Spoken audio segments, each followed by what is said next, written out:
Welcome you and all to another episode of the Global Latin Factor podcast, where we talk about Latino everything. I am your host, Crispin Valentin. Thank you so much for being here on another episode of the Global Latin Factor podcast. Subscribe to the channel right now. You have nothing to lose and so much things to gain, such inspiration like this story from Jenny Messa. She is the owner of Pasteles Y Más, makes amazing cakes. Not only that, but she has such an amazing story. From 13 years old, decided to know what she was going to do to currently actually living the dream.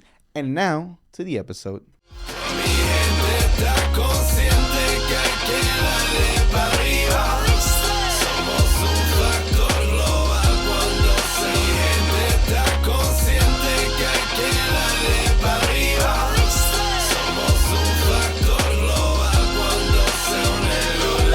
Jenny, hola, ¿cómo estás? Hola, hola, bien. Nice to see you. I haven't seen you forever. Just kidding. I met you through Aida and Charcuterie Chic, and I've seen some of the work, and we've been out and about. So it's pretty cool to be able to sit down here and learn a little about your story. I've seen some of your work. It's cool. Thank you. Interesting, very interesting. Can't wait to hear all the beautiful techniques about cakes and all that. Oh, awesome. Because I don't bake, but I can always learn. Yeah. But before we get started, we're going to start with a segment that I like to call Preguntas Al Chile. If you have not subscribed to the channel, what are you waiting for? You're wasting time. I'm telling you right now. Go ahead and do it. It's for free, and you're helping us a lot to reach more subscribers, more individuals. So, let's go. ¿Estás lista? Are you ready? Sí, estoy lista. ¿Tacos o tortas? Tortas. Who has better tacos, California or Texas? Ooh, I'm going to get canceled here in Texas, but I'm going to have to say California. Why do you think that it's such a debate, and why do you say that they taste a lot better over there?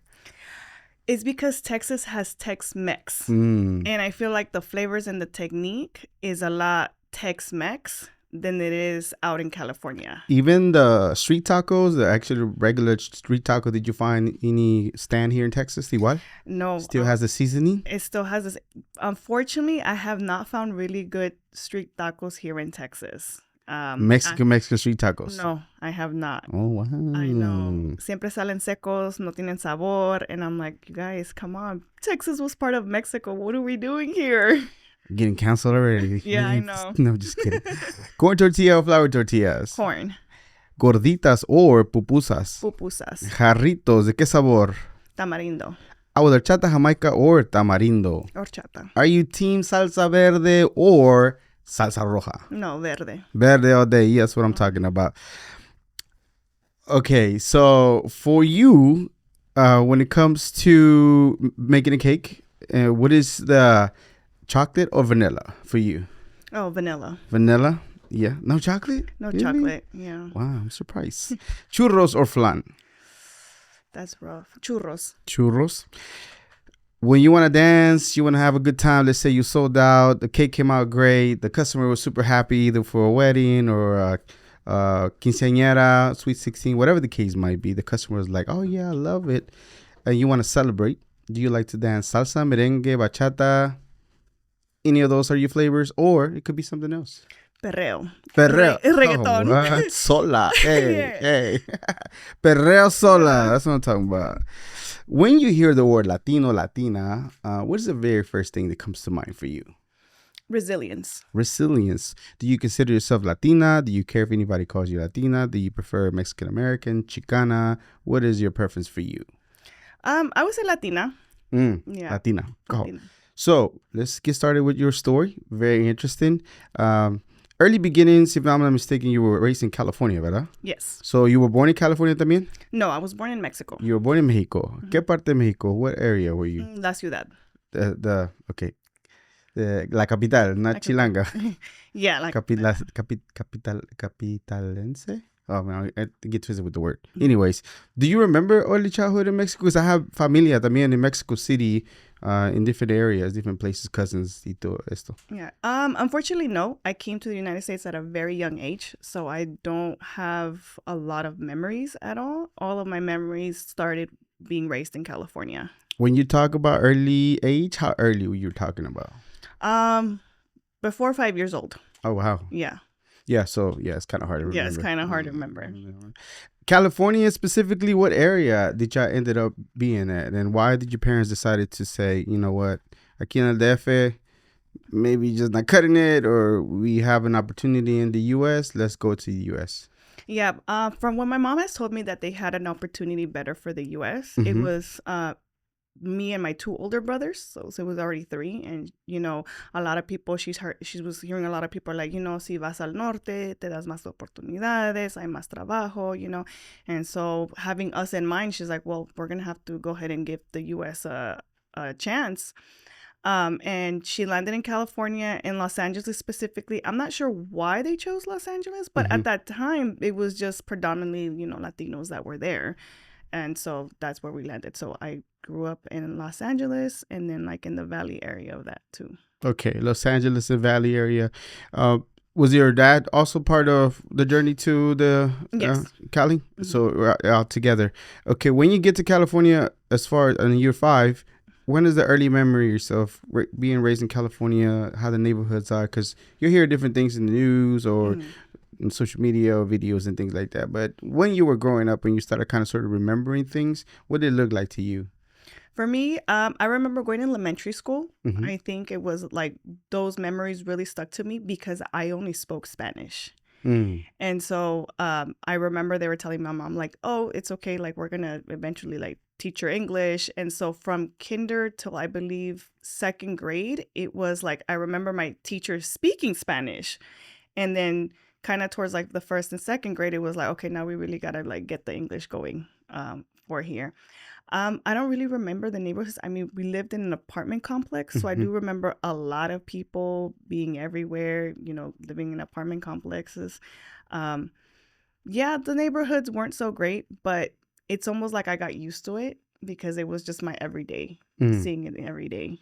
Yeah. Was it what they see on the movies and stuff like that? Maybe some bad things, bad habits, things going on? No, there are areas like that, but where we were at, it was not. So wherever like the movies portrayed it was usually other parts of Los Angeles that were were like that.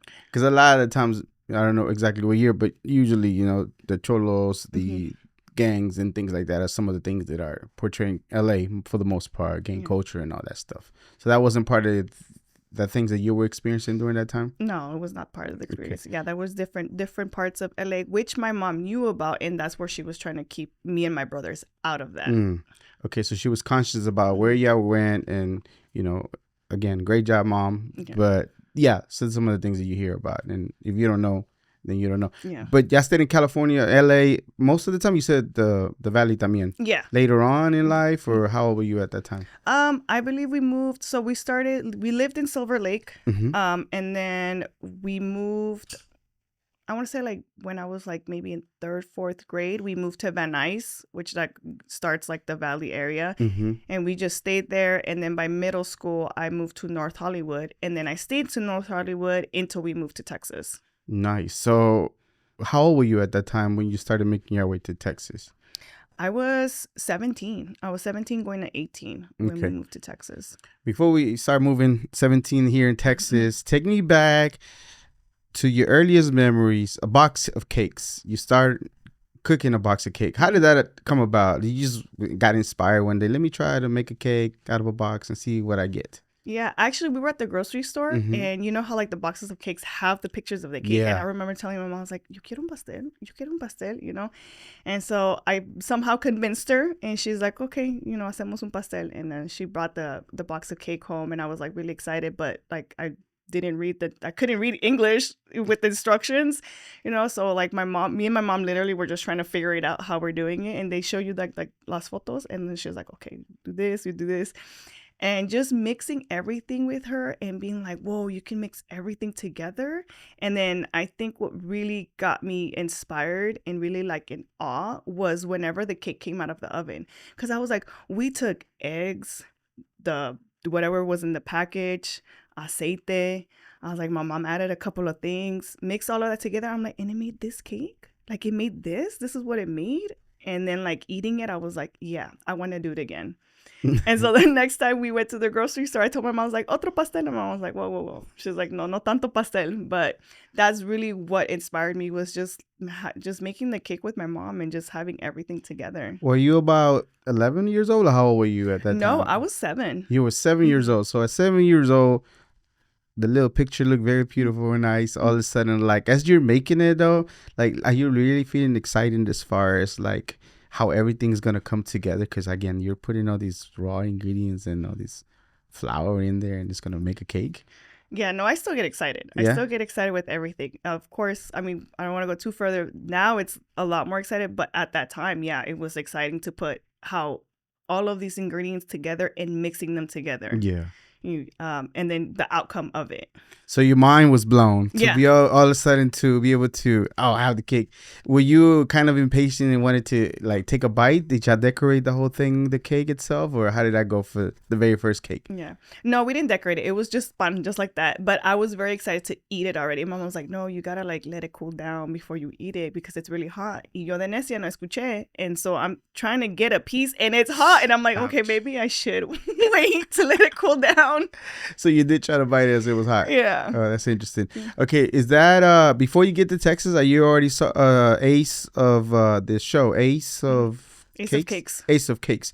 Are you already watching the show already, or when you get to Texas, when you kind of sort of watch the show? No, when I was 13, I started watching that show, and because of that show, it really showed me like the aha moment. I was like, oh, you can do this for a living? Like, people pay you to make cakes? I was like, and you can make these type of cakes? Like, this exists?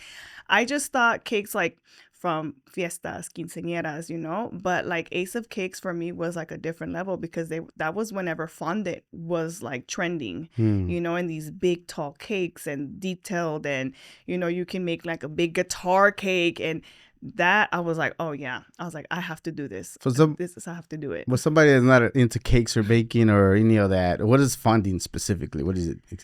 Fondant is just like a sugar sheet, so it's what makes some of the cakes look really smooth. Okay, so you have like that smooth finish. So it's like the clay looking thing. Yes. Okay, so that's fondant. Yeah. I don't know about cakes. I baked during COVID bolillos, and they come out great. It's so good that my brother thought he was eating one from the store, and I told him, nah, I made them, bro. Oh, nice. It feel kind of cool. Anyways, that's not the cake. But great thing that I got a cooking story. Yeah, baking. Okay. So you get to Texas. Now you're here in Texas. You kind of sort of inspire. Are you making any cakes for the family even then, from 13 to 17, or you're just going through life? But you already had some kind of little something that sparked inside of you that you wanted to do this. Did you embark on making cakes at the time or not? Not yet. Yeah, I was still making box cakes. And I was just making random cakes. Be like, you know, because I didn't coming at like a high school age, right? I didn't really have friends except for my cousins, and I just be at home, and I'm like, and also my mom didn't let me go out, but I just randomly, like a Saturday night, I was like, well, you know what? I was like, my mom bought like the box cake. Let me make the box cake today. Why not? Sure. So like, I'll spend like my Saturday nights making a cake and trying to like be like, okay, well, what else can I add to it, or what can I do? So I was just making cakes on random days. On random days that I would just go ahead and make cakes, and eventually sometimes I would make cakes for like my brother's birthday or my mom's birthday. Sometimes parents kind of sort of super protective, not to let you out of their sight, and be very strict to keep at the house. Is that kind of sort of the reason why you didn't want to have any friends, because you couldn't have them over the house anyways, couldn't go anywhere? Or was there a particular reason why friends were not around? Was it because the school that you were at? No, I think I was very much in like my niña rebelde stage, where I was just very like, I'm very upset that we moved out of California. Like, I miss all of my friends from California. I miss my home because we moved to Rowlett, which was completely different. Oh, yeah. It was such a culture shock. And I was like, I don't know anybody here. I don't know the area around here. I can't walk anywhere because over there it's like, okay, I'm bored. I'm gonna walk to the corner and to go to the corner store, you know, or like I know somebody that's like 2 blocks away. I can just walk over there, you know. And I was like, I don't know anybody here. I don't know the area. I was like, you know, so I'm like, I'm just gonna be angry in my house making cakes. But you did have friends in California, right? Yes. You're talking about when 17 going forward, when you went to school, and like, no amigos. No amigos. Yeah. Okay, culture shock. what is the craziest thing that you started seeing that is, of course, you said the walking part, but what else is standing out to you? This is not California no more. Yeah. I went to Rowlett High School, and of course, it was before the George Bush was there, and it was just like land. And I remember, like, literally across the street from Rowlett High School, someone had a cow, and that was the first time me seeing a cow in real life. And I was like, there's a cow right in front of the high school. I was like, is that cow just free? Or like, whose cow is this? That's when. And I was, because, living in the city so compact, like, there's no wildlife, besides like the birds and squirrels. But that was one of my culture shocks, was one, seeing a cow out in the field. And two, going to high school was the slang, was a culture shock. Mm-hmm. What do you remember from the slang back then? From the slang back, someone has said, I was throwed. I didn't know what that meant. Oh, yeah. I was like, I don't know what that word means. That's such a Texas thing. Yeah, I was like, I don't know what that word means. I don't know how are we using it here. I'm like, I have no idea. Okay, so tell me the slang in California when you got here. Did you put anybody on game with some of the slang y'all were using over there? Not really, but we did have to explain it. I remember my cousin, because I did end up going to high school with my cousins, and I remember my cousin telling some guy that was bothering her, she's like, stop or I'm going to sock you. And he goes, sock me? He's like, you're going to give me a sock? And sock you means no, like you're going to get punched. Pop. Yeah, you're going to get punched. And so I was like, you guys don't say that? Like, what do you guys say? So I do remember that. That's like, we had to explain what I'm going to sock you means. So the conversation stopped. Like, okay. Okay, yeah. Now we're going to a lesson about sake. Like, okay. Any other slang that you remember from California that was like kind of interesting? Because, okay, so to me, when I went to school, I think it was middle school, there was two dudes from California. They moved, and they were like way different. They were the Van Davis, the T's, and just talking to them was pretty cool. Even listen to the music. So to me, it was like, oh, that's pretty cool. I don't know if the Rowlett wasn't ready for y'all. California kind of sort of like all of a sudden you talk a little different, you hear a little different, and even us Texans sound way different than y'all. Was there any of that embracing? It's like, oh my God, y'all different, but let me hear what y'all got to say. Yeah, I think I never noticed it, but people say that I had an accent. They're like, you sound different. And I'm like, well, I'm speaking English. Like, I'm not sure. Even when I would say, another like culture shock is when I would speak Spanish, because I had noticed here in Texas, there was a lot of like Mexican Americans or Latinos that didn't speak Spanish. So they'd be like, you speak Spanish? And I'm like, yeah, you don't? You don't? You don't? You don't? Yeah. So I never noticed my accent, but apparently I had an accent. Also, how would you say your accent was? How would they explain it to you? Like Cholita? Like... No, it wasn't Cholita. Someone did say they're like, it's very like West Coast. And I'm like, I don't know what that means. If somebody in the comments tell me what that means specifically, because I don't know what that means, West Coast. Yeah, they're like very West Coast. And I was like, I feel like you're just giving me words right now. But of course, one of the main things that people would ask, because they're like, oh, you're from California, you're from Los Angeles, did you meet a lot of celebrities? And I'm like, no. I was like, and to me it was like, the area that I grew up, celebrities were not there. They had no business being there, I did have encounters to some people, I saw people from afar. I knew people that like worked where like the industry was, where they did see people. But I guess the perception for people then thought that we just see them everywhere. And it's like, no, we don't really see them everywhere. Did you ever go to, I guess, I don't know, maybe it's a touristy thing, not like a local thing, to go to the Hollywood Walk or anything like that? Yeah, no, that's a definitely tourist thing. The only times we would go is like if we had friends from out of state visiting us, we'll take them to the tourist spot. But no, that's not anywhere we'd go. And it was definitely like a day thing. Like, you don't definitely want to go there at night, because at night, that's where things are not great, What would people do for fun and entertainment in where you were at, as far as California, like daily life for y'all? Where would y'all go? Like I said, a lot of walking around. I used to roller skate a lot. So roller skating, going to parks, like the parks were a lot more accessible. Once in a while, like during summer, we'd go to the beach. It just felt more active. But I feel like what I remember is a lot of walking around. Like, just, just walk over there and you'll eventually like hit a park or hit a skate park, and then you'll have something. All right. Why did your family decide to come to Texas? I mean, I know a lot of expensive California could be. That's one of the many reasons why people move over here. I don't know, maybe there was more opportunities for your parents to, maybe they thought it was not getting too safe over there and they want to keep you safe, and maybe Texas with the cows will be a lot safer. Do you remember why y'all decided to make the move here? Yeah. So at that time, my dad used to work at a light production company. Oh, wow. So he used to fix like commercial lights, like the lights that you use for commercials and music videos and all of that. But unfortunately, that company was being sold out. And so when the person that bought the company cleaned house, and so they let everyone go. And so my dad was like, without the salary, like, we really can't afford here. So we're going to have to like maybe go out of California and find somewhere else. And he actually had family here in Texas. And he was like, yeah, houses are this much. And he's like, huh? And he's there like, yeah. And so he made the decision. I was like, well, let's go ahead and move. But before that, we had gone to Utah because we had family friends there. And they're like, well, maybe we should try Utah. But it was a no for my mom because my mom can't do the cold. Like, we visit during the summer and during the winter. And since it snows there, she's like, yeah, we're not doing this. How was Utah for you? I hear it's beautiful. I don't know where area you were at. How did it feel for you to visit some, I don't know, cold place, not accustomed to like the nice tropical weather, as you can say, in California? Yeah, we were in Salt Lake City, and yeah, it was very beautiful. The mountains there, I'm like, wow, I can stare at this all day. Like, wow. The mountains were really pretty. The summer was pretty hot, but yeah, the winter, I like the snow. I was like, whoa, this is what snow feels like. This is what we can do, just having like the experience of snow. I was like, this is cool. Yeah. I thought all of it was cool because we were there for like a week or two until I realized, oh no, you got to shovel snow.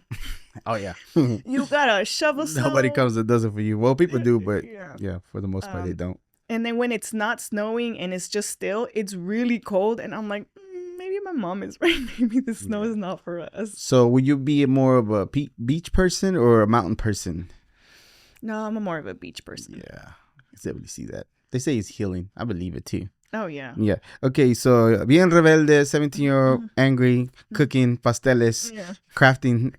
I guess you maybe didn't realize that you were maybe crafting your craft during at that time.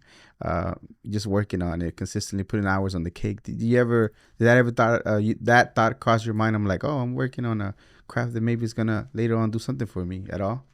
No, I was more into the moment of like, okay, what can I make? What can I create? I was like, what flavors can I combine that's gonna taste really good? But no, I never thought of like, now that you mentioned it, now I was like, you know what, you are right. I was crafting into something. Medical school. So you start journeying into medical school. Is it because of pressure from your parents to, porque tienes que ir a la escuela, you have to do something for yourself? Or is it something that kind of sort of really did draw your attention to, maybe I can do this for a living? It was all pressures from my parents. So my mom, I have 3 brothers and I have 1 younger brother. And me and that younger brother are 11 years apart. So I remember my mom's pregnancy. Are you the oldest? No, I'm like in the middle. I have 2 older ones and then me. Okay, sorry. No, it's okay. Can't do math. And so unfortunately, my mom had to be hospitalized during when she was like 5 months pregnant of my brother. And so we would visit her at the hospital every day. So she was there until like she gave birth. And so my dad asks a lot of questions. Like he's just a person that asks a lot of questions. So he started asking the nurses that would come in. He's like, so how long did it take you for go to school? ¿Y cuánto haces? ¿Y cuánto trabajas? Y like all of this. And so when the nurses would tell him that, he was like, yep, eso es lo que tú vas a hacer.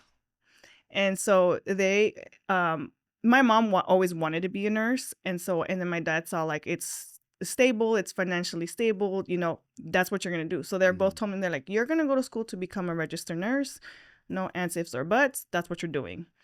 And of course in me already I was like, but that's not what I want to do. I was like, yes, it's great, I can help people. I'm like, but that's not what I want to do.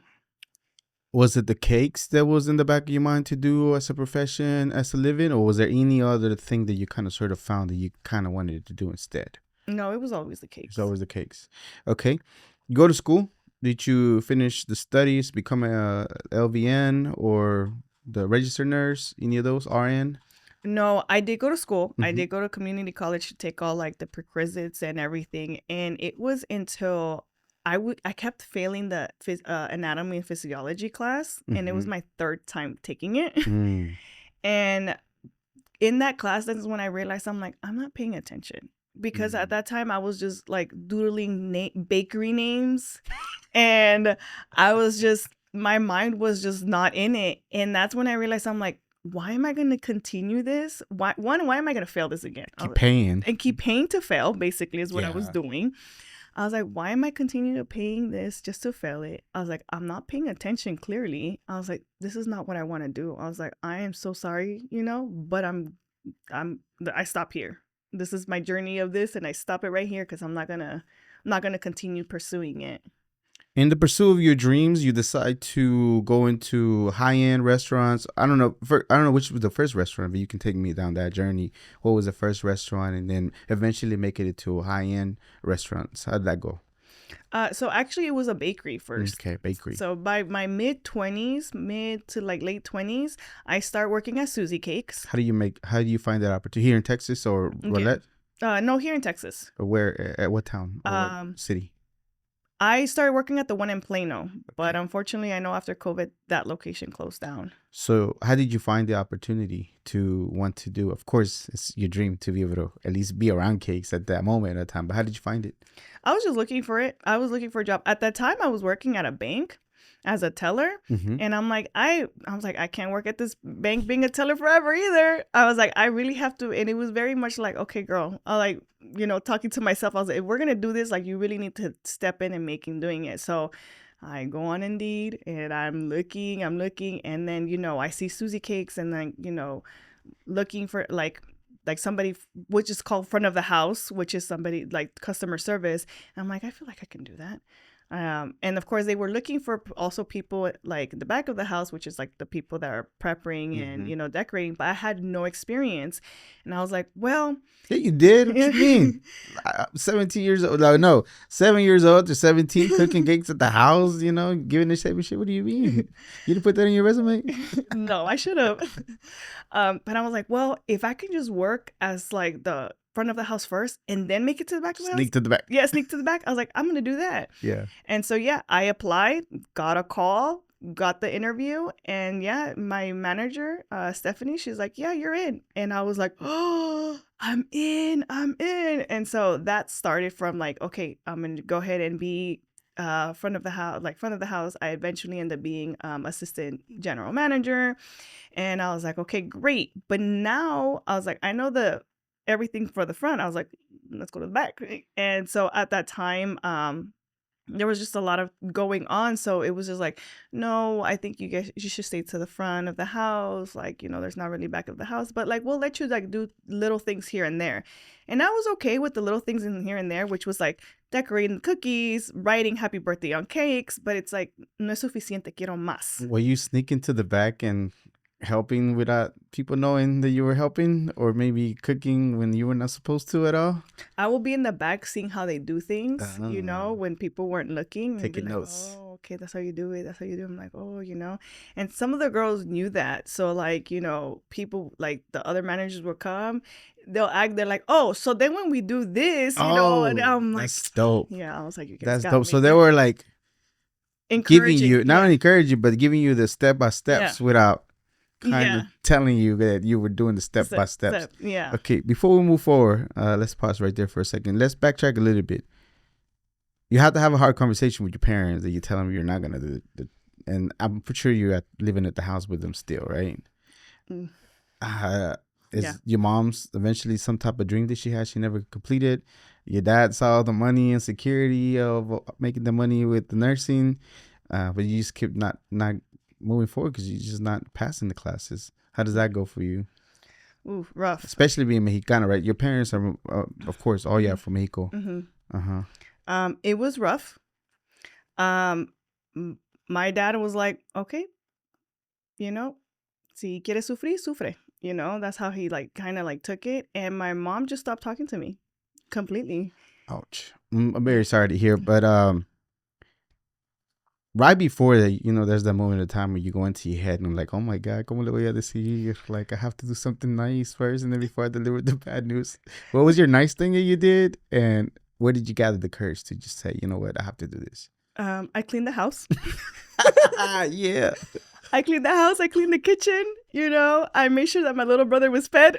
I was prepping for that. Yeah. Even before we asked to go out. Yeah, everything. I cleaned my room. I made sure I cleaned my room. I made sure that the bathroom that I used was clean. Like, I made sure everything was clean. I made sure everything was clean. And that's when I told them, I was like, hey.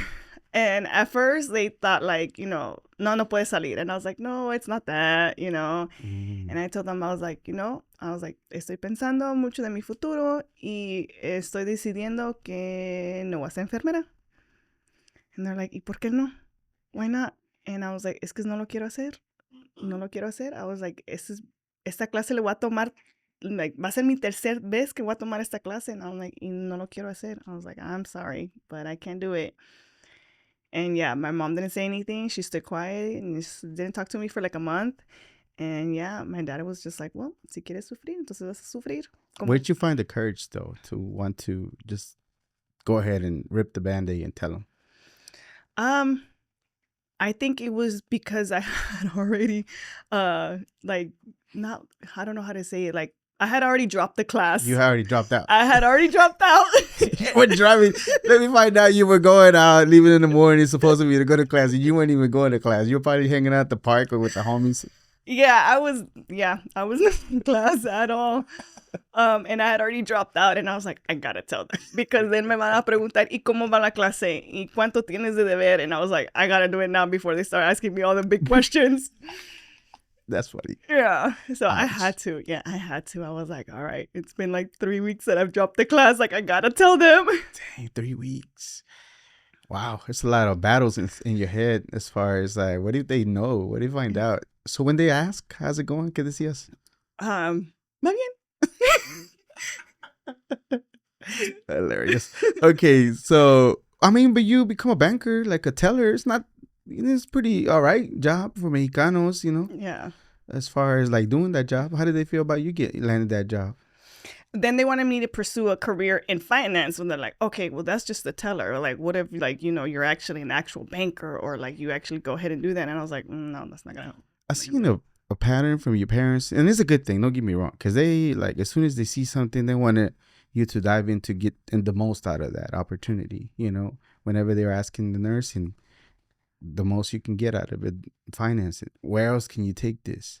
Where did they get that from? Do you ever consider that or ponder why do they think that they see that and all of a sudden they want you just to keep going forward more? Because I don't know if your parents were go-getters, if they're entrepreneurs at all whatsoever, but it seemed like for you, they just want high expectations to go to the moon and back when it comes to like career paths. Yeah, I think it was from their upbringing, because I know they didn't live the greatest childhood, very poor childhood. So I think it was like, for them, it's like, if I had the opportunity you have, oh my God, I'd be doing this, because that was something I would hear my mom say a lot to me. Si yo supiera inglés, ya dominaría el mundo. Yeah, pretty much. Yeah, it was like, they saw the opportunities I had, that they saw that, I living in this country, you have a lot of opportunities. Like, you need to take them. Whatever it is, you need to take them, because, just like a lot of immigrant parents, they get sold the American dream. You become here, you go to college, you have a career, you buy the house, you settle down. It's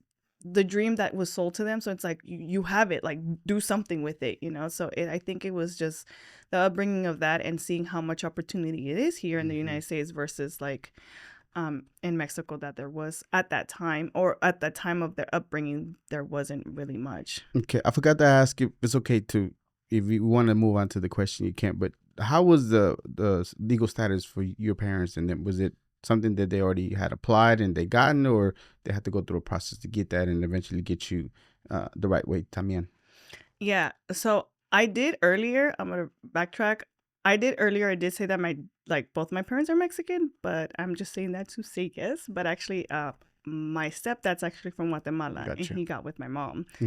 And so whenever they were doing their taxes, the the tax lady had, mentioned like, hey, have you guys ever, because it was like taxes, and then it was like a super small office in Los Angeles where they did kind of a little bit of everything, like inmigración and taxes. And so whenever they filled up their taxes, they had asked my parents, well, specifically like my stepdad, he was just like, I mean, I consider him my dad. He raised me, but he had asked my dad, like, have you ever considered of like, poniendo tus papeles, because you're from Guatemala, and like it'd be easier for you because I believe it's like the asylum.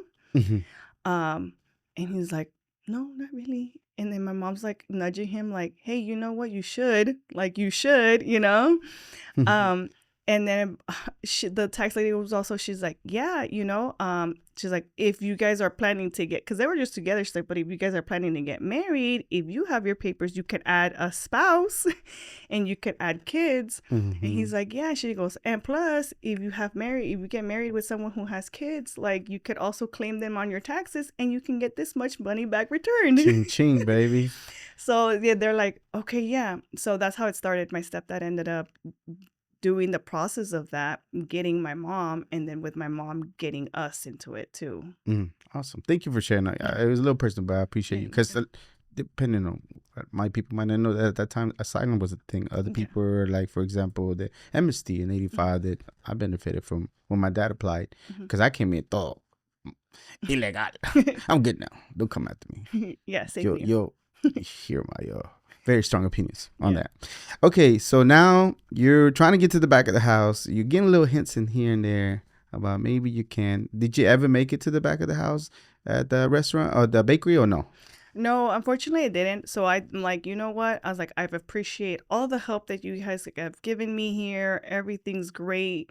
But I want more. And so I'm going to apply to another bakery where I can work in the back of the house. And so I did apply to another bakery. I got the job because I had the experience at working at a bakery. And even though they wanted to put me at the front of the house, I was like, no. I was like, I want to be back of the house. And so I started working at that bakery. And I finally was able to like decorate the cakes and the cupcakes and cake pops and everything else. And I was like, oh, yes, like I'm doing it. I'm finally here. Take me back to the moment when they told you, yes, you're going to be working in the back of the house. How did it feel for you? Oh, my God. It felt great. It felt amazing. It felt like I was like, yes, finally, like I'm finally here. Like this is going to work out.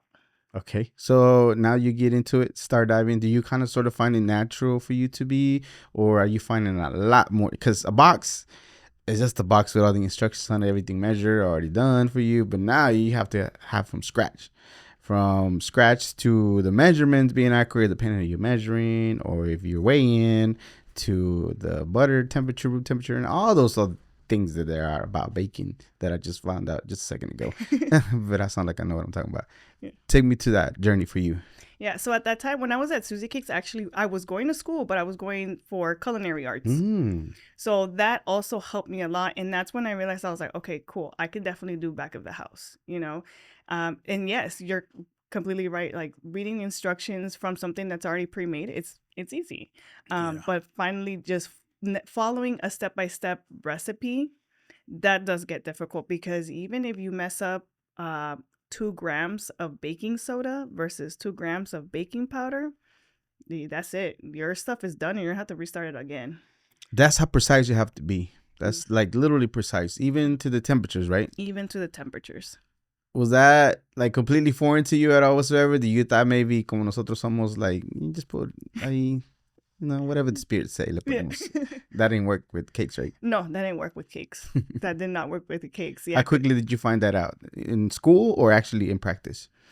In practice. In practice, that's what I found out. I was like, that doesn't seem like there's a lot. So maybe if I just put a little bit more. Or no, it was actually, I was like, oh, that actually needed to be baking soda. Yeah, I'll be fine. No, it was not fine.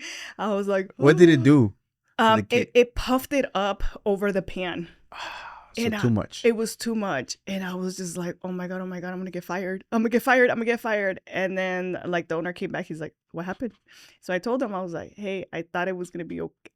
I switched baking powder, baking soda. I'm so sorry. He's like, okay. He goes, well, let that cool off and we'll just turn those into cake pops and sell them tomorrow. He goes, start again. Really? Yeah. And I was like, oh, so I'm not fired. In my head, I was like, so I'm not fired. Oh, cool. Okay. Okay. I was like, and then I hyped myself up. I was like, okay, next time, ponte lista. Like, don't just put anything in there, you know? Yeah. So what kind of is it the high end one that you're making cakes right here on this one? What's the name of it, by the way? This one was called Tart Bakery. Tart Bakery. Yeah, and same thing. Unfortunately for COVID, they're no longer open. Mm-hmm. But from Tart Bakery, great bakery, great owner. He was just very disorganized, and it came to during Mardi Gras. He was selling we were selling king cakes, and he left me by myself on a Saturday with I believe it was 10 orders of king cakes that were not made and were not decorated, and they were they had to be started being picked up by 10 a.m. I was like, it's 7. I was like, I can't do all of this. And they only had one girl that only did part-time for front of the house, so she was customer service, and it was just me and her. And I was like, hey girl, you're gonna have to help me out. I was like, because I can't do all of this. And she's like, okay. She's like, well, I'll contact them. They llamaron, didn't pick up. I texted him. I was like, hey, all these cakes are not here. It was just a mess. And it wasn't the first time he did that. And so, I spoke my concerns about it, and no hizo nada. And I was like, yeah, this is not for me. So what happened at that time? Were you able to get any of them done at all? And y los que le tocó, and the ones that didn't, pues ni modo. Yeah, it was that. And so I know they were mad at the next day, but I was like, there was no cakes and I needed to have at least 10, 11 cakes. And I was like, I came at 7 in the morning. I was like, and the first pickup was at 10. I was like, there's just no way. Yeah. I'm like, that's impossible. Wow.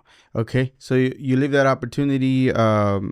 Take me back to when you decide to make the COVID decision to be able to want to start your business. I don't know if you're already married or you have a baby, but you decided we fast forward a little bit.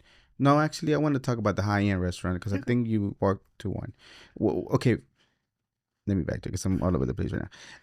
At this particular bakery, what did you learn the most? What was the most valuable lesson that you learned about this last one with that gentleman? What is it that you were picking up that you actually still use to this day?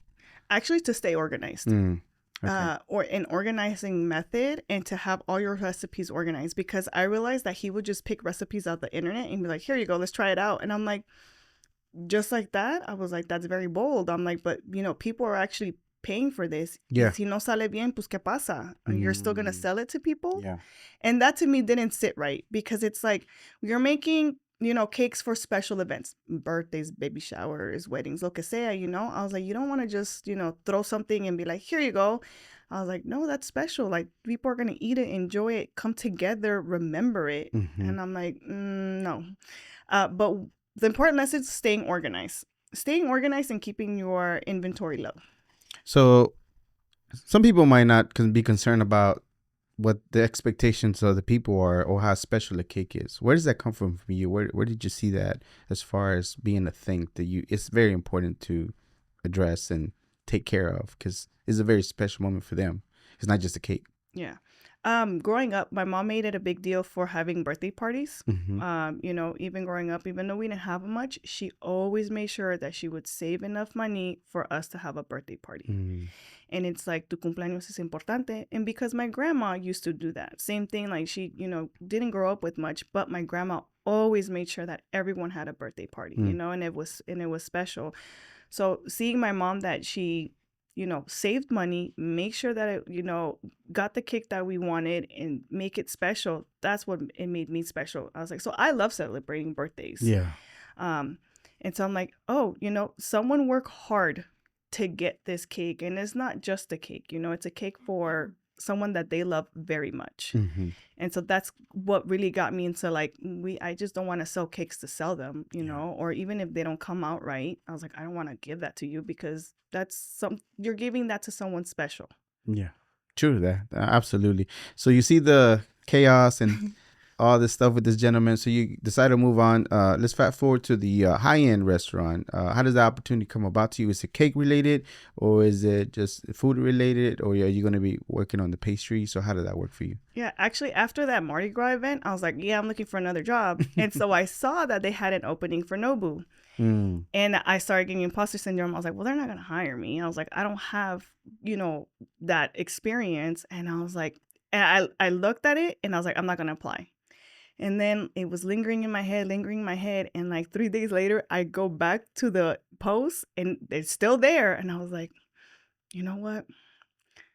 I don't know if I can cuss here, but sure. Okay. I said, fuck it. Let me apply, And so I did. I sent my resume and then I got a call back and then I got an interview and then I got hired. Wow.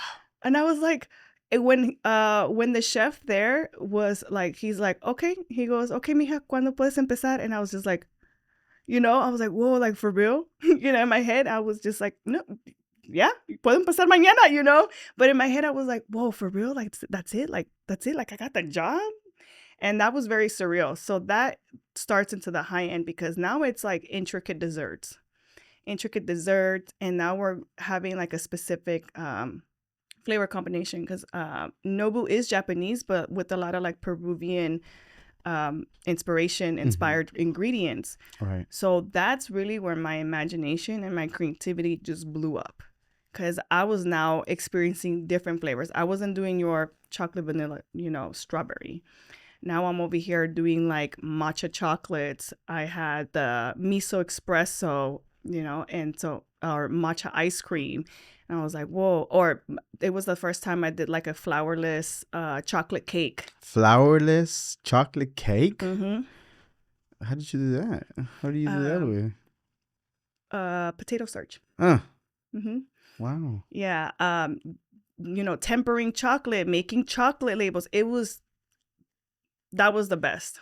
Did you feel like you were in paradise? I did.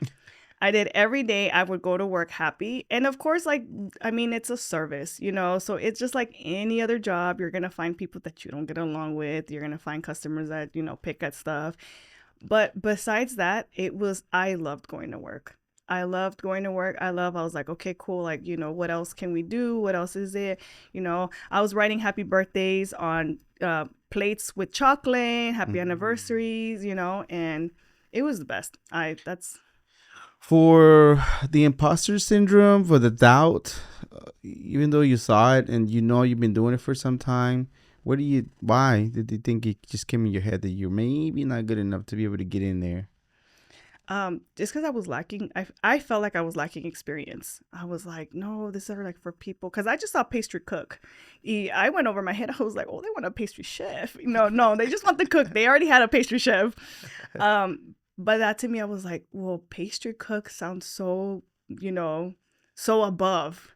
And I was like, am I a pastry cook? Can I do that? And I think that was seeing the word pastry cook I think that's what threw me off. What did you consider yourself at that time? Cake maker? Yeah, just a cake maker. Yeah. So it was a different level. Yeah, it was a different level. Okay. So now that you're working on it, getting all the experience, you're seeing that you can mix fusions of Latino into Asian and all that. You take a leap of faith of starting your business right after COVID? Yeah, it was right after COVID. So from Nobu, I went to Park House, which was another high-end restaurant. And then from there, that's when I found out I was pregnant. I was like, oh, okay. Baby was a surprise. And I was like, okay. I worked through I worked up till I was 8 months pregnant. And it was because my plan was to work till the baby was here, They're not delivering only cakes, delivering baby stuff. Yeah. The only thing was that a lot of people, like a lot of the front of the house people, were getting COVID. They're like, oh, so-and-so's out because they tested positive for COVID. And it was every other day. And since COVID was so new and I was pregnant, I was like, I'm sorry, but this is a risk that I'm not willing to take. Yeah. Like, I don't want to get COVID while being pregnant. Like, what's that going to happen to me? Yeah. What's that going to happen to my baby? So I told the chefs that I was working with, I was like, I appreciate the opportunity. I'm very grateful. I was like, but I do have to watch out for myself and the health of my baby. And so I'm going to take my pregnancy leave earlier than expected. all of them were dads. So they're like, yeah, that's cool. You know, just let us know when you're ready to come back. I was supposed to come back. I was due at the end of September, but I ended up having my baby in October. In 2020? In 2020. Mm-hmm. And I was supposed to come back mid-January of 2021. Unfortunately, my baby got hospitalized for a week, and that threw me off. And I was like, I don't think I can go to work. I was like, if he got sick under my care, what if he gets sick under someone else's care? Y después, ¿qué hago? Mm-hmm. So by like the first week of January, you know, I messaged the chefs I was working with, and, you know, I let them know. I was like, you know, got a scare. I was like, I don't, once again, I appreciate everything. Thank you so much for the opportunity. I was like, but I don't think I'm gonna come back after my pregnancy leave. And they were okay with it. They're like, okay, yeah, you know, that's fine. You know, we understand and everything. And from that's where I was in the moment of like, okay, I don't want to give up on my career because I've come this far of my career.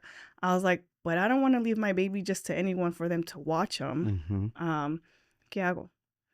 And then I was like, why don't I just make cakes out of my house?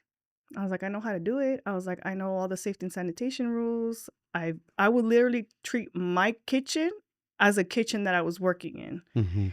And that's just kind of how that started. Once my baby was, I want to say like 4 or 5 months, I was like, okay, let me go ahead and just start telling people, hey, I make cakes if you need a cake.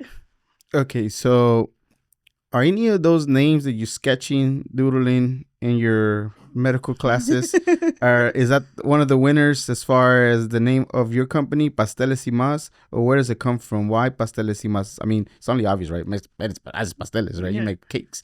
But Pasteles Y Más, what is the inspiration behind the name? Yeah. So actually, my first doodle name came out was C is for cakes, because I just thought that was so cool. C is for cakes. Yeah, because you know how they're like, A is for apple, B is for ball, D is for dog, you know, like C is for cakes. Oh, nice. And so I started as that, you know, and just... So that was the actual... That was the actual name. I was like, you know, I wrote it years ago on my notebook. It's finally manifesting here. Yeah, manifesting it. It's finally here. Yeah. But as I'm going through it, and then I just like, it kind of like hit like a rut where I was like, you know what? I am no longer C is for cakes. I have outgrown that name. I don't feel that name is no longer for me. This menu is no longer for me. I was like, let's rebrand.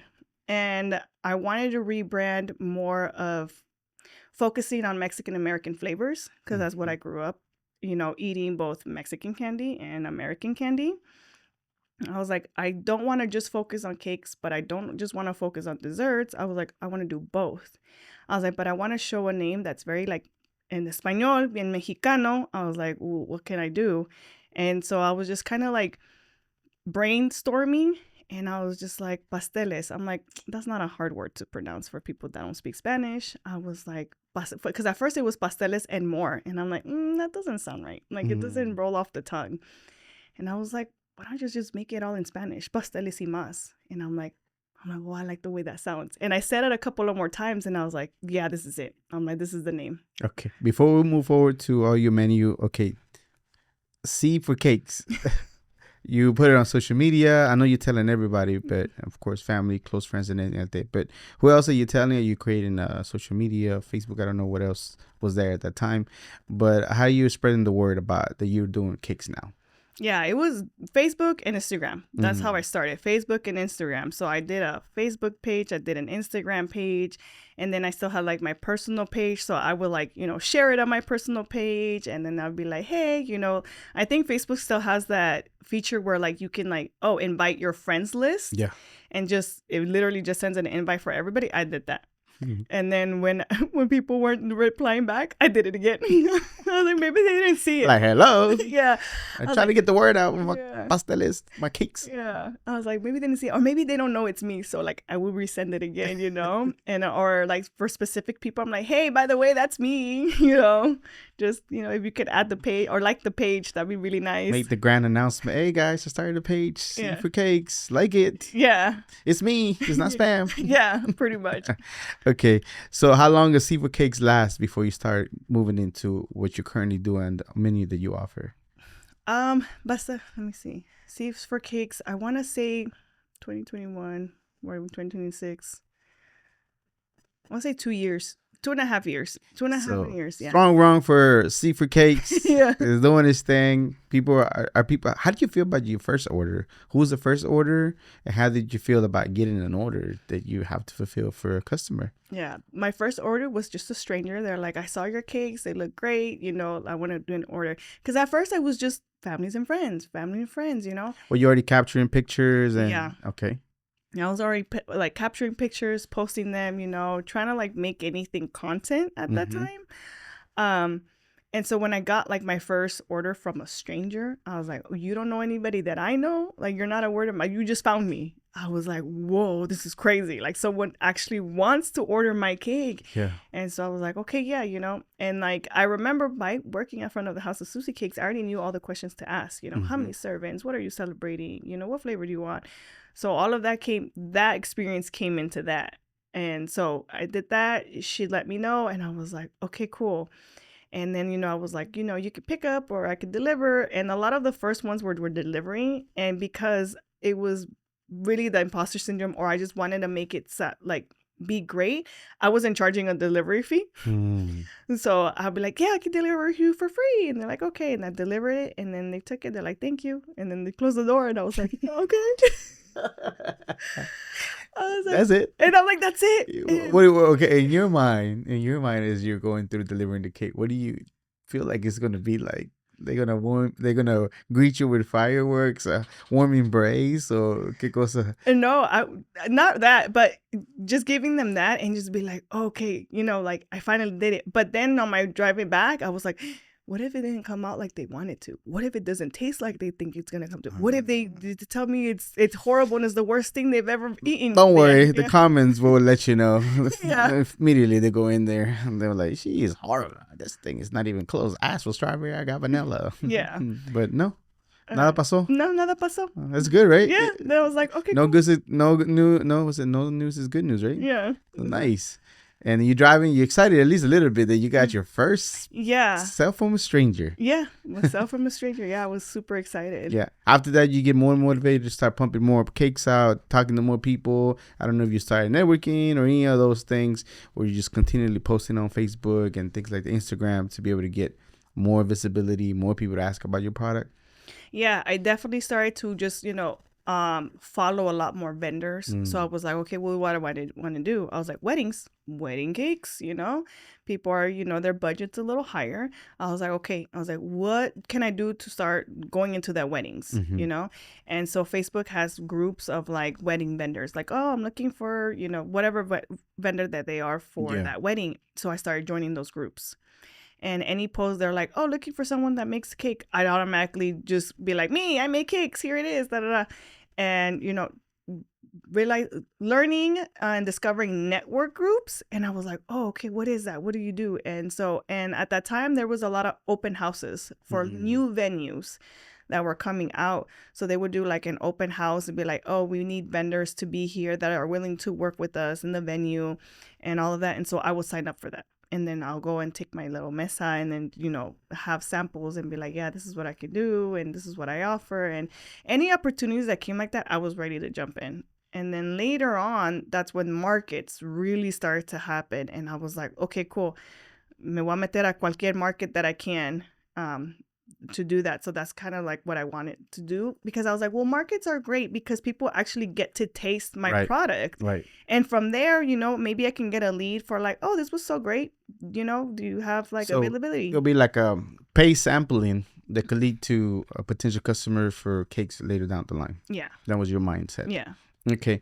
So you said that you outgrew the name and the menu that you do because you start infusing different things. Because you have gansito, you have Bubu Lubu, you have all those candies that I kind of grew up with, incorporated in cakes, los sabores, like you said, Mexican American flavors. Is that kind of sort of the idea of making those type of cakes for you? And you realize that maybe this cake's a little too simpler and I'm going to morph into something even bigger. Is that kind of sort of how it happened, or walk me through that? Yeah, that's kind of what it happened. I was like, I wanted to start to stand out because at that time also a lot of more people that were making cakes and desserts, and it's great. But I started seeing the trend. I was like, it's a lot of similar flavors: vanilla, chocolate, strawberry, red velvet. Red velvet. And I was like, okay, nothing against those flavors. Those are great flavors, very classic. Yeah, I was like, but I want to be different. I want to offer different flavors because I remember by working at Nobu and Park House, all the different flavors that were in just one small dessert. And I was like, okay, how can I infuse flavors like that, flavors and textures into cakes?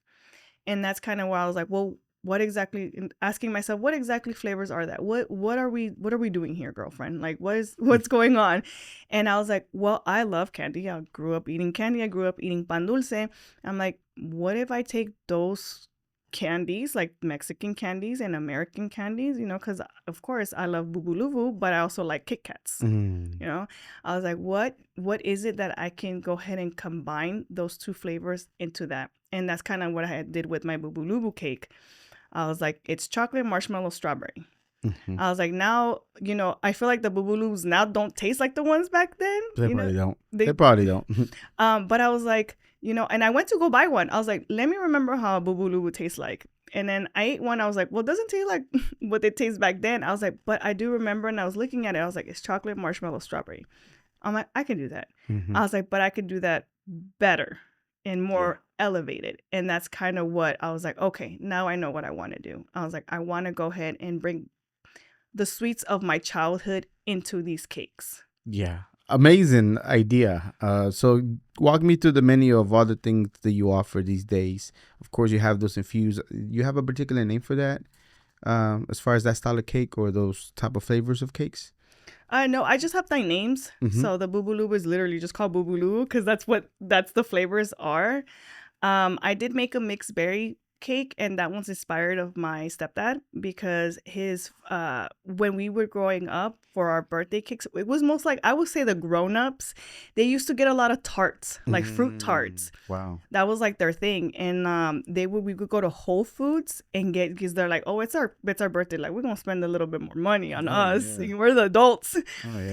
So they would get fruit tarts, and just remembering the sweet fruits, like especially like the strawberries and the blueberries and the kiwi, and I'm like, I can make that into a cake. So the mixed berry cake is actually inspired from my stepdad wanting fruit tarts for his birthday. Oh, that's awesome. Yeah. The lemon drop cake is actually for me because that's my favorite cake flavor is lemon.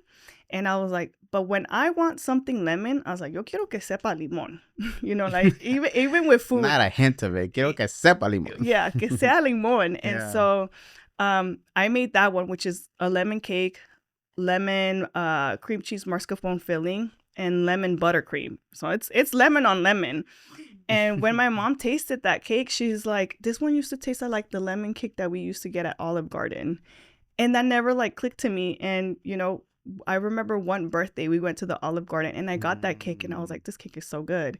And I was like, oh, that was like a little hidden memory that I didn't even know that this cake flavor came out. Wow. Memory unlocked. Yeah, memory unlocked. Nice. As far as the, okay, so cakes, macaroons, do you do, what else? Conchitas. Is it a fusion of conchitas también? Or is there a particular kind of conchitas también that you make? Because, now they got the matcha conchas and all kinds of things. Yeah. Giant conchas, little conchas, mini conchas, depending. For the Conchas flavors, I just wanted to keep it very simple. But what I wanted to do is make them smaller. Because, like, growing up and going to the panaderia, the conchas are huge, And I remember my mom just being like, well, yo no me quiero comer toda una concha. Like, hay que compartir. Sí. And so I would remember that made me feel like, well, what if I just make them smaller? What if I just make them smaller? That way people feel, 1, less guilty of eating a big concha, or 2, where people have kids who are like, well, I don't want them to eat. Either I don't want them to eat a big concha or they're not going to eat the whole thing. Yeah. And so that was, I think, my take on it was just to make them smaller. That's awesome.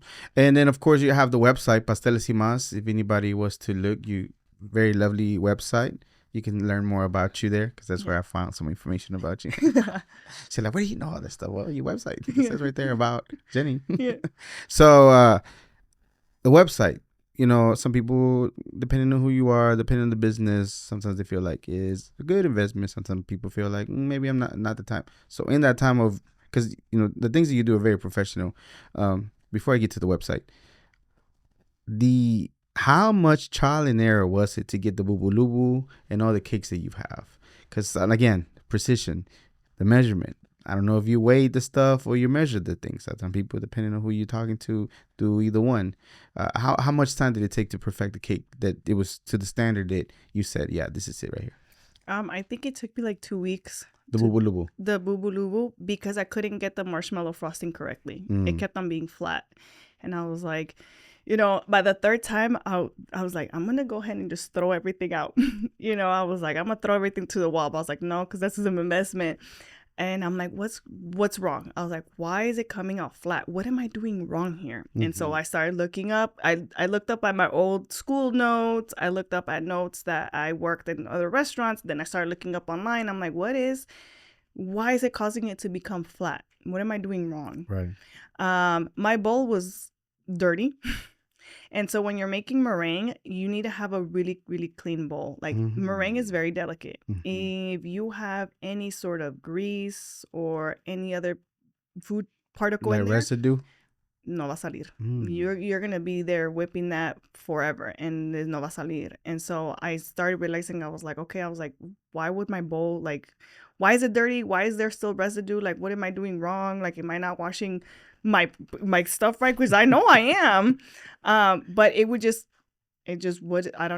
wouldn't just fluff up. And I was like, okay. And then I read also like the egg whites, and I was like, okay. I was also being very impatient. And I was like, let me just start whipping up these egg whites right now. And it's like, no, you got to let them get at room temperature. And I was like, oh, there we go. I was like, the bowl's dirty. You got to let the egg whites be at room temperature. I was like, okay.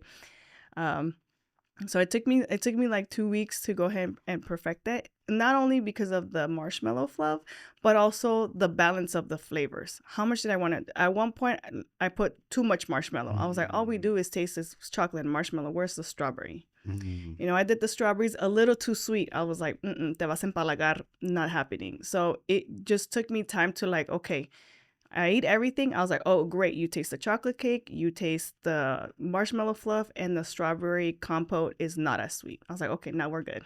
2 weeks.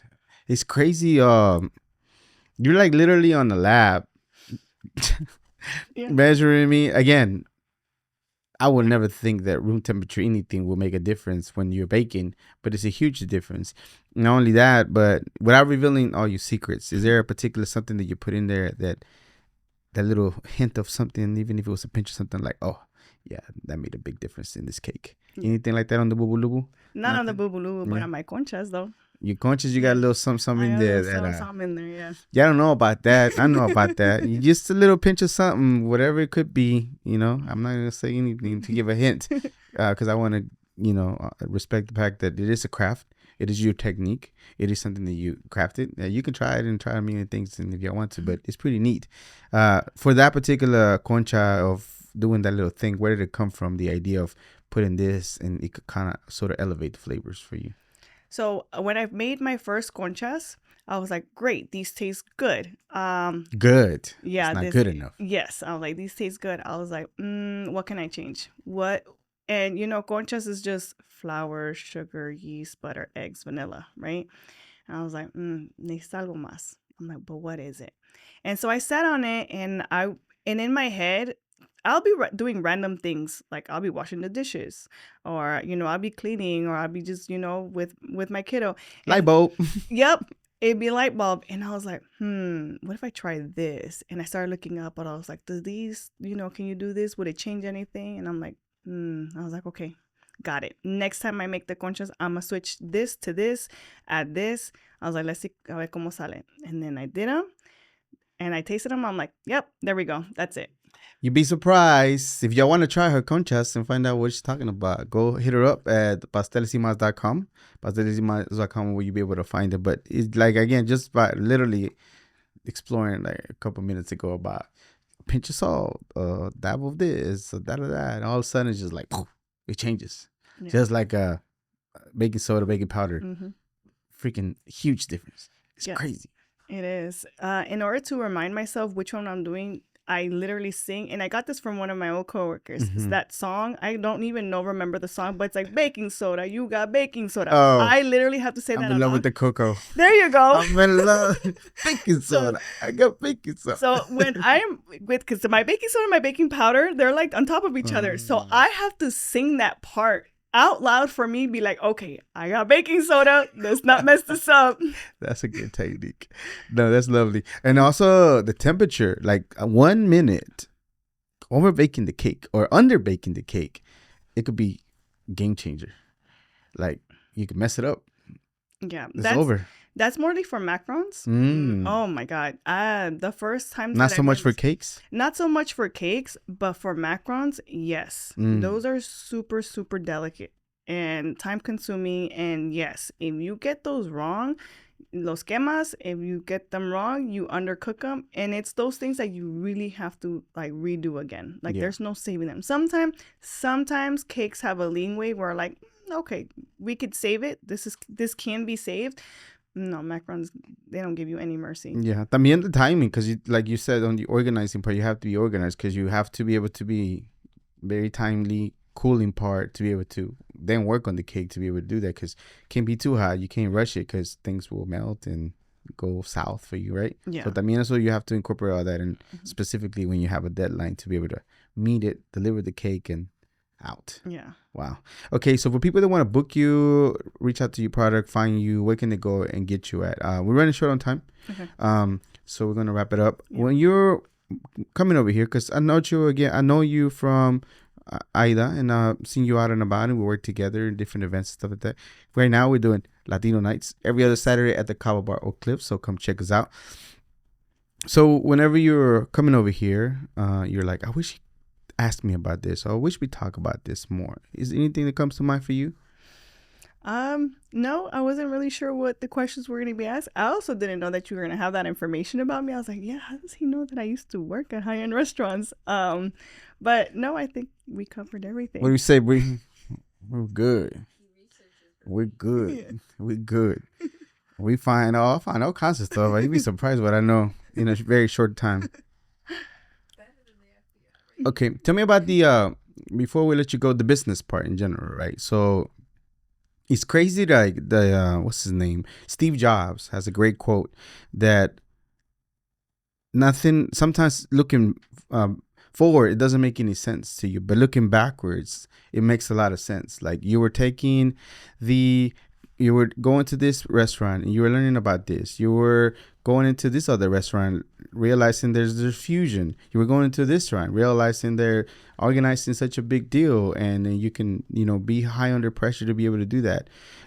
Did you ever realize all the things that you were learning were kind of sort of like morphing you, crafting you, getting you ready to have your own business, including the front end and the back end? Yeah. Now looking at back, even further back, like my growing up. So my mom used to clean houses for a living in California, and some summers, like I would go and help her out, and she was actually prepping me to be very attentive, very attention to detail, because she would give me like the small jobs, like saca la basura, or dust this, pasa la vacuum. And I remember one time we were at an apartment in West Hollywood. And this person had everything, like, like his bookcase like that. Everything was very meticulous. And so mom was like, you're going to have to dust this. And she's like, pero cuando saques las cosas, recuérdate como van. And she's like, what you can do is like, saca las cosas primero, recuérdate como van, limpia y regrésalas. Y así, así, así. And so I was like, okay, I have to pay attention. I have to pay attention to the details because, this person wants this certain way. Like, I need to do it. Looking at that back, I was like, she literally just prepped me for that, because also part of, being a cake artist, being a pastry chef and everything is paying attention to the details, the textures, the colors, the flavors, people's allergies, people's, what in food restrictions, all of that. You have to take all of that in consideration. Yeah. Even to include that you found at a one time to learn how to make vegan options. Yeah. You didn't even know it was a thing. Yeah. I was like, shoot. Yeah. It's a thing. And that's another different type of monster to tackle, because there's no eggs, You know, there's no butter. There's no milk. There's no milk. Especially if you're vegan and gluten free. Oh, there's no gluten también, depende. So it's all kinds of stuff. Yeah. That's pretty neat. So all that kind of prepare you, even the front end, to be able to run, you know, even the financing part, because you know a little bit about it. So, oh, nice. That's awesome. That's pretty cool. Okay, before I let you go, one more time, where can people find you at? Of course, we said the website. We're going to put it in the description. Pero dime, where can people reach out to you, find you, book you? Yeah, both my Facebook and my Instagram are still up. So I'm at Pasteles Y Más TX for Texas. And yeah, all of my links are there. My link tree's there. So my email, my website, and also my calendar for all of the couples that are wanting to get married and book a wedding cake tasting. Yeah. Pasteles Y Más TX. Yeah. Do you think in taking over the world? Pasteles Y Más NY, Pasteles Y Más CA, Pasteles Y Más UT or UH? Oh, what's Utah? UT? Yeah, UT. I don't know. Hopefully in the future I get to do Pasteles Y Más in other places. That's pretty cool. Okay, do you inspire to do a brick and mortar for you? Is it because you worked on those restaurants, or is it just more of the things that you want to do, what you're doing currently and moving forward? Eventually I do want to do a brick and mortar. Yeah. Eventually I want to do like a small cake studio. Like a little boutique type style. Oh, neato. And we didn't mention, but you also have events that you are throughout the community where cake decorating or things like that you go out and about and do as well, ¿verdad? Yes. Yeah. How did that come about, the idea to do that? Thanks to Aida. Shout out Aida. Thank you. She's the one, she's like, because she does the Latina social club. And she's like, hey, we're looking for, events. She's like, would you be interested in a cake decorating event? Rapidito. I was like, yes, girl, count me in, And once again, the imposter syndrome started coming in. I was like, can I really teach people how to decorate a cake? And then I took a step back and I was like, well, yeah, because both at Suzie Cakes and at Nobu, I was like, I was training people. I was training people how to, at Suzie Cakes, training people for front of the house. At Nobu, I was training other people how to make the desserts. And I was like, yeah, I got it. I was like, I've trained people. I've taught people. I was like, yeah, I can do this. So that started to snowball into that. I attended the Christmas cookie decorating, and Brie and I tried it. Phew, they were great, right? I did a great job decorating, by the way. Yeah, I did like your snowman. Yes. Yeah, it was fantastic. Amazing work from that. And also shout out to myself because that was the first time I made vegan cookies. Yeah. So. Look at that. Yeah. Man, they were bomb. The bomb.com. I couldn't tell the difference. It was so good. Me recordaba como un mazapán o un polvorón mexicano, almost. Okay. Of course, a little bit more crunchy. I guess you could say the polvorón mexicano. I don't know if you ever had polvorón. Yeah. But man, it hit. It was delicious. Thanks. Gracias. Yeah. Right for the occasion, we were about to film a Christmas episode. So awesome. Right in the spirit.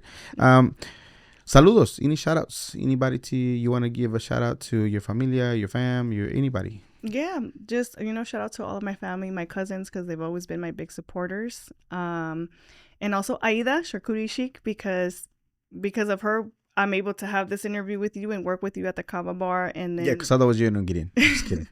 And all the other opportunities that I had, she's been very inspiring and motivated too. It came to the point where I feel like I get stuck and I'm like, hold on, what would Aida do?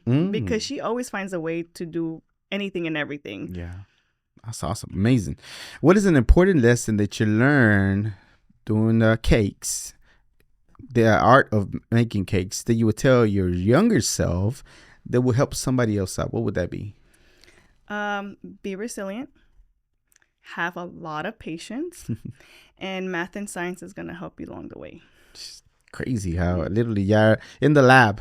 Yeah. So precise. One little thing off. 1 degree off. One little pinch of something. Too much something. Psh, se acabó. Yeah. You have to start all over. Usually throughout my day or during my week or sometime, I say something along the lines, I'm not immortal. I am mortal. And I will die one day. Not to terrorize me, be sad, or be frightened. But it's a reality in life. We're not here forever. With that, I wish you a very long, prosperous life after everything's said and done. Thank you. What do you want people to think and feel about your life? Ooh. That's a really great question, but I'm going to knock on wood first. So none of us in this room, no, we goes anytime soon. We forever, baby. Yeah. I would think fun, silly, and sweet.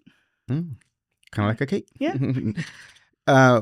Would you think making cakes because it's just been such a part of you since the first time you discovered when you were 7 to even doing it as an adult. Do you think it's your calling to do this part, like bakery, having something very sweet, very memorable to people in very special events?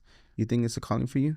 I do. And actually this past weekend was the confirmation for that. I had a wedding cake. And so I went and delivered that wedding cake, and the mom of the bride gave me a hug, and she's like, thank you so much. The cake looks lovely. Everything's great. You know, I'm really happy. And, you know, approval from my mom, a Mexican mom. That's it. I did it. I made it. And as I was talking to her, you know, she has 3 daughters. The wedding that I did this weekend was her youngest daughter, but it made me realize that I did 2 of her daughters' wedding cakes. Wow.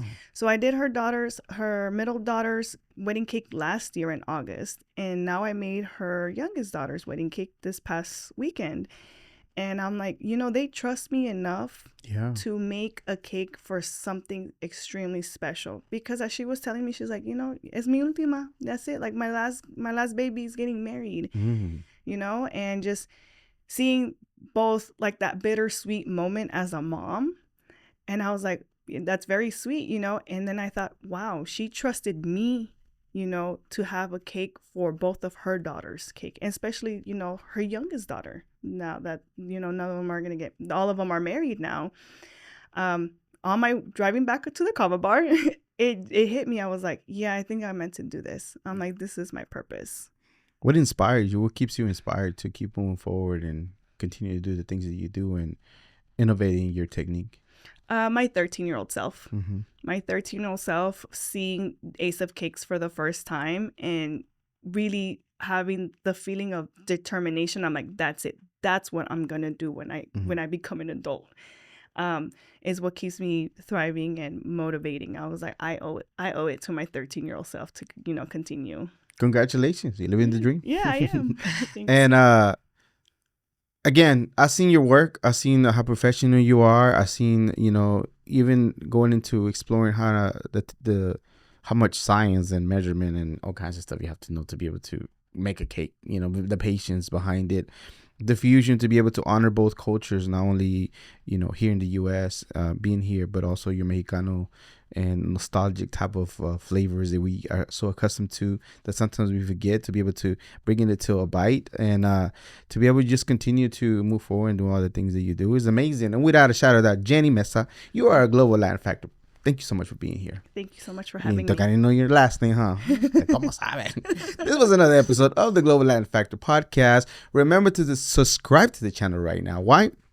You have nothing to lose and so much to gain. Amazing stories, powerful stories that will empower you, encourage you, and be able to, maybe if you don't know, if you have an imposter syndrome, to be able to know that you are able to do it as well. And again, we are just like you. We are people. We are the spice and flavor in this melting pot that it is the world. Till next time.